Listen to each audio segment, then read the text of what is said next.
ጤና ይስጥልኝ እንዴት ውላችኋል ተመልካቾች ከዜና ኢትዮጵያ ወደ ሰዓቱ የስፖርት ዘገባዎች እናልፋለን። ሲንቄ ባንክ የስፖርት ዘገባችን የክብር አጋር ስለሆነም ከልብ ነው የምናመሰግነው።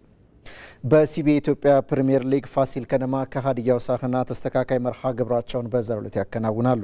የ16ኛው ሳምንት መርሃ ግብር በሆነው ጨዋታ ሁለቱ ክለቦች የደረጃ ለውጥ ለማድረግ ነው ጠንካራ ፉክክር የሚያደርጉት ተብሏል። ከቀናት በፊት ባቻ ውጤት ጨዋታውን ያጠናቀቀው ፋሲል ከነማ በ33 ነጥቦች አራተኛ ደረጃ ላይ ይገኛል። ክለቡ ዛሬ ድል የሚያደርግ ከሆነ የሊጉን መሪነት ከሲዳማ ቡና ይረከባል። ያለፉትን 3 ጨዋታዎች ማሸነፍ ያልቻለው ሀዲያ ሆሳዕና በበኩሉ እስከ 10ኛ ደረጃ ከፍ የሚልበትን እድል ይዞ ነው የዛሬውን ጨዋታ የሚያከናውነው።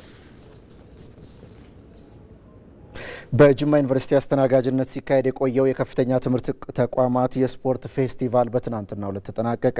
ስኬታማ የውድድር ጊዜን ያሳለፈው ፌስቲቫሉ በቀጣይ በጥናትና በምርምር ዘርፉን ማሳደግ እንደሚገባ የቤት ስራ የሰጠ መሆኑን የጅማ ዩኒቨርሲቲ ፕሬዝዳንት ዶክተር ጀማል አባፊጣ ተናግረዋል። ሀና ታሪኩ በዝርዝር ተመልክተዋለች። ላለፉት 15 ቀናት በጅማ ዩኒቨርሲቲ አስተናጋጅነት ሲካሄድ የቆየው የከፍተኛ ትምህርት ተቋማት ስፖርት ፌስቲቫል ፍጻሜውን አግኝቷል።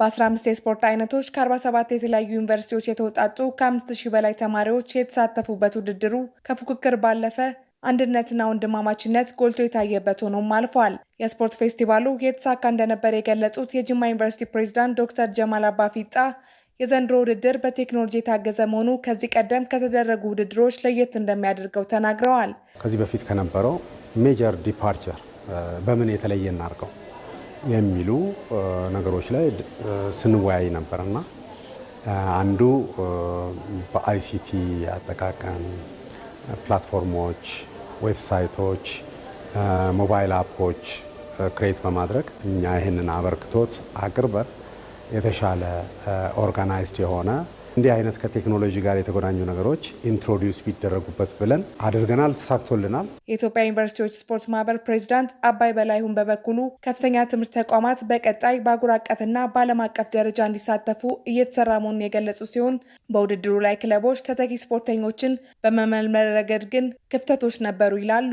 የአፍሪካ ዩኒቨርሲቲዎች ስፖርት ፌዴሬሽን የሚያካሄደው የኦል አፍሪካ ዩኒቨርሲቲ ጌምስ ዩኒቨርሲቲዎች ኢንዲቪጁዋሊ ነው ሄደው የሚሳተፉት። ስለዚህ ዩኒቨርሲቲዎች ልጆቻቸውን በዓለም አቀፍ መድረኮች ላይ ይዘው ቢሄዱና በዓለም አቀፍ መድረክ ባንዲራችን እንዲውለበለብ ምናልባትም ደግሞ አቅማችን እንድናሳይ የት እንዳለንም ለመለካት ራሱ እድል ስለሚፈጥር ማለት ነው። የምንጠብቀውን ያህል መልማዮች መጥተዋል የሚል እምነት የለም። ክለቦች መጥተው አይተዋል የሚል እምነት የለም። ግን በዚህ ልጆች ይጎዳሉ፣ ሀገርም ትጎዳለች። ሀገርም ተተኪ ስፖርተኛ እንዳታገኝ ትጎዳለች።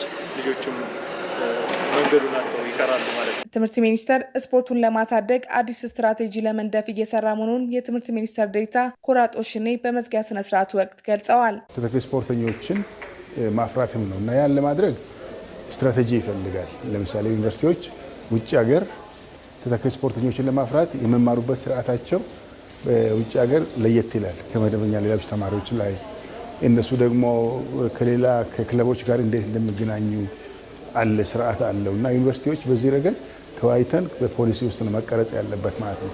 ይህን በተመለከተ ግልጽ የሆነ አሰራር ስርዓት ፖሊሲና ስትራቴጂ መዘርጋት አለበት ማለት ነውና ትምህርት ሚኒስቴር ወደፊት ይህንን እያሰበ ይሄዳል። በስፖርት ተጠቃሚ የሆነ ማህበረሰብን ለመፍጠር ዩኒቨርሲቲዎች ጥናትና ምርምር በማድረግ ዘርፉን የማሳደግ ኃላፊነት እንዳለባቸው የጅማ ዩኒቨርሲቲ ፕሬዝዳንት ዶክተር ጀማል አባፊጣ ጠቁመዋል። የስፖርት ሳይንስን በመጠቀም ሪሰርች በማድረግ ስፖርት እንዴት እናሳድግ፣ ከየት ወዴት እንሂድ የሚለው ላይ ሳይንሳዊ በሆነ መንገድ ጥናቶች እየተጠኑ የስፖርቱን ተግዳሮቶች እየተለዩ ስፖርቱን ለማሳደግ የሚያስችሉ ስትራቴጂዎች እየተቀረጹ የአገር ፖሊሲ እየተሻሻለበት የሚሄድበት ኤቪደንስ ኢንፎርምድ የሆነ ፖሊሲ ሜኪንግ ሲስተም እንዲኖር ያስፈልጋል። ለዛ ደግሞ እንደኛ ያሉ የከፍተኛ ትምህርት ተቋማት አንድ ተቋም ብቻውንም ሳይሆን በትስስር በትብብር መስራት ያስፈልጋል። ይሄ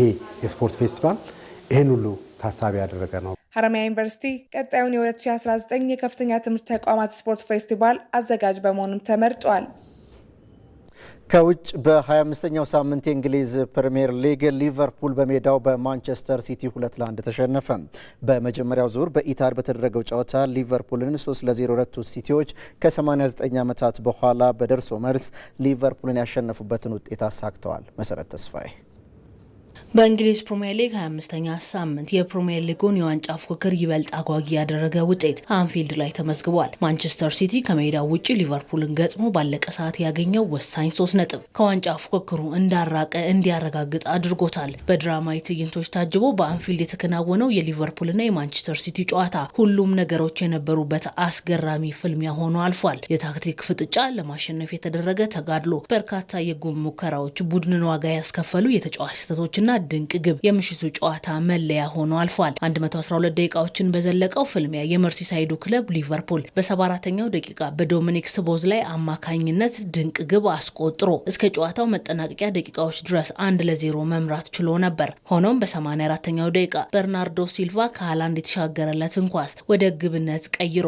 ማንቸስተር ሲቲ በድጋሚ 3 ነጥብ እንዲያልም አድርጎታል። በጨዋታው ጭማሪ ደቂቃ የሊቨርፑሉ ግብ ጠባቂ አሊሰን ቤከር ማቲያስ ኑኔዝ ላይ የሰራው ጥፋት የፍጹም ቅጣት ምት አስገኝቶ ኤርሊንግ ብራውት ሃላንድ ወደ ግብነት በመቀየር ማንቸስተር ሲቲ ጨዋታውን 2-1 እንዲያሸንፍ አድርጎታል። በሊቨርፑል በኩል በመርሃ ግብሩ ድንቅ ግብ ያስቆጠረው ዶሚኒክ ስቦዝላይ በሽርፍራፊ ሰከንዶች በቀይ ካርድ ከሜዳ ተሰናብቷል። አሰልጣኝ ፔፕ ጋርዲዮላ ከ2021 በኋላ ለመጀመሪያ ጊዜ አንፊልድ ላይ ሊቨርፑልን ማሸነፍ ችለዋል። በውድድር ዓመቱ ወጥ አቋም ለማሳየት የተቸገረው የአርኔ ስሎት ቡድን ሊቨርፑል በመጀመሪያው ዙር የሊጉ ፍልሚያ ወደ ኢታድ ተጉዞ 3-0 መሸነፉ አይዘነጋም። ትላንት ምሽት አንፊልድ ላይ 2-1 የተረቱት ቀዮቹ ለማንቸስተር ሲቲ ለተከታታይ የሊግ ፍልሚያዎች እጅ ሰጥተዋል። ሊቨርፑል ለመጨረሻ ጊዜ በአንድ የውድድር ዓመት በፕሪሚየር ሊጉ በተከታታይ በማንቸስተር ሲቲ የተሸነፈው በ1936-37 የውድድር ዓመት ነበር። ማንቸስተር ሲቲ ማሸነፉን ተከትሎ ከሊጉ መሪ አርሰናል በ6 ነጥቦች አንሶ በ5 ነጥብ ሁለተኛ ደረጃ ላይ ተቀምጧል። ማንቸስተር ሲቲ ከ2 ቀናት በኋላ በሊጉ 26ኛ ሳምንት ከፉልሃም ጋር በሜዳው ይጫወታል።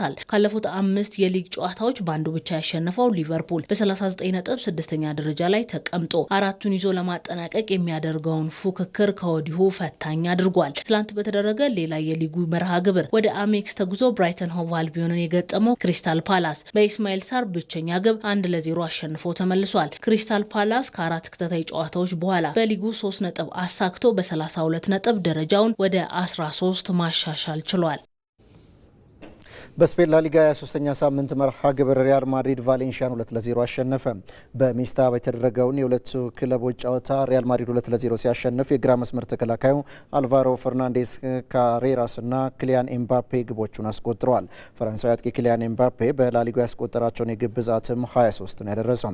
ማድሪድ ማሸነፉን ተከትሎ ነጥቡን 57 ያደረሰ ሲሆን ከመሪው ባርሴሎና ጋር ያለው የነጥብ ልዩነትም ወደ 1 ዝቅ ብሏል። በ24ኛው ሳምንት የጣሊያን ሴሪያ መሪው ኢንተር ሚላን ሲያሸንፍ ዩቬንቱስ ከላዚዮ ነጥብ ተጋሩ። ከሜዳ ውጪ ከሳሶሎ ጋር የተጫወተው ኢንተር ሚላን 5-0 አሸንፏል። ያምቤሲክ፣ ማርከስ ቱራም፣ ላውታሮ ማርቲኔዝ፣ ማኑኤል አካንጂ እና ሉካስ ሄርናንዴዝ 5ቱን የኢንተር ሚላን ኳሶች ከመረብ አሳርፈዋል። ኢንተር ሚላን ሴሪያውን በ58 ነጥቦች እየመራ ይገኛል። ዩቬንቱስን ከላዚዮ ያገናኘው ሌላኛው ጨዋታ 2-2 ተጠናቋል። ፔድሮና ጉስታፎ ስካኔስ የላዚዮን፣ ማኬን እና ፔር ካሉሉ ደግሞ የዩቬንቱስን ግቦች ያስቆጠሩ ተጫዋቾች ናቸው። ዩቬንቱስ በ46 ነጥቦች 4ኛ ደረጃ ላይ ሲገኝ ላዚዮ ደግሞ በ33 ነጥቦች 8ኛ ደረጃ ላይ ተቀምጧል። በሌሎች የሴሪያው የትናንት ጨዋታ ፓርማ ቦሎኛን 1-0 እና ሊቼ ደግሞ ዩዲኔዜን 2-1 አሸንፈዋል። የ4ኛው ሳምንት ጨዋታ ዛሬም ቀጥሎ ሲከናወን ምሽት 2 ሰዓት ከ30 ላይ አታላንታ ከክሪሞኔንዜ እንዲሁም ምሽት 4 ሰዓት ከ45 ሲል ደግሞ ሮማ ከካግሊያሪ ይጫወታሉ።